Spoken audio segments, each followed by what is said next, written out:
Welcome to Grasshopper for Rhino ABCs. I'm going to spend a little bit of time on matrices today, and although I don't use it, it is good to have a little bit of abstract knowledge of it and think about what that means. It might help you understanding your data as you go farther in. I did want to show a website, Math World, Wolfram's Math World. Go into that, have a look at the fundamentals of mathematics. Calculus and analysis. If you chose that, you can go into particular differential equations and find a bunch of subjects on that. You may find some pretty incredible things. Here's some harmonic functions as you get into it.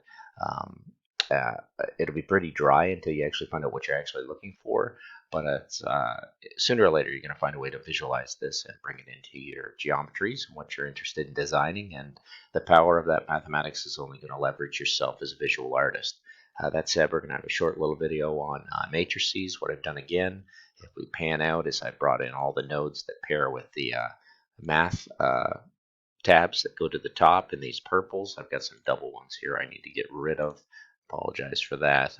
What I do is I copy all of these, and then I then I basically bring them over here and I apply them. So we went through the domain sets and showed how to use those, and I'm prepared now to show you matrix and operations.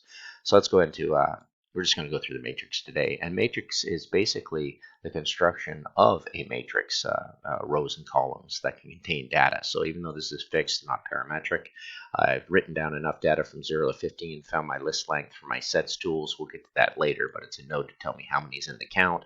So I can set this by 4 by 4, because if I move that, then I'm going to have trouble with my I'm going to break my script. So I'm not using it well because I haven't found a way in Grasshopper. I haven't seen too many demonstrations as of yet that have interested me to learn. But basically, you can make that. It builds puts in the data into a matrix structure, rows and columns. You can deconstruct that matrix, and you can see it comes back out into rows and columns, and then your data is exactly the same as what went in. So this data here matches that data there.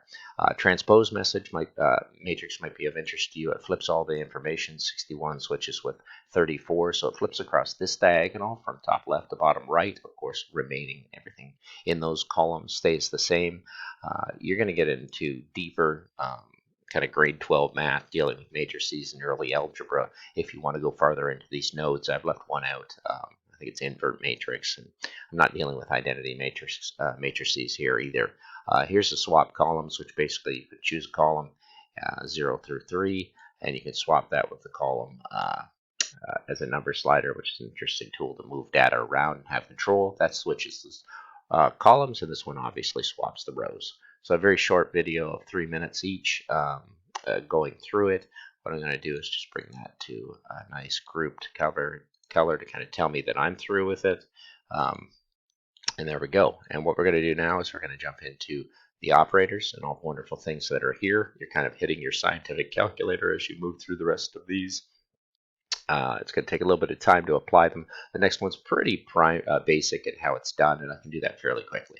So thanks for watching. We'll go on to operators next in my nice flannel math shirt. Thanks for watching.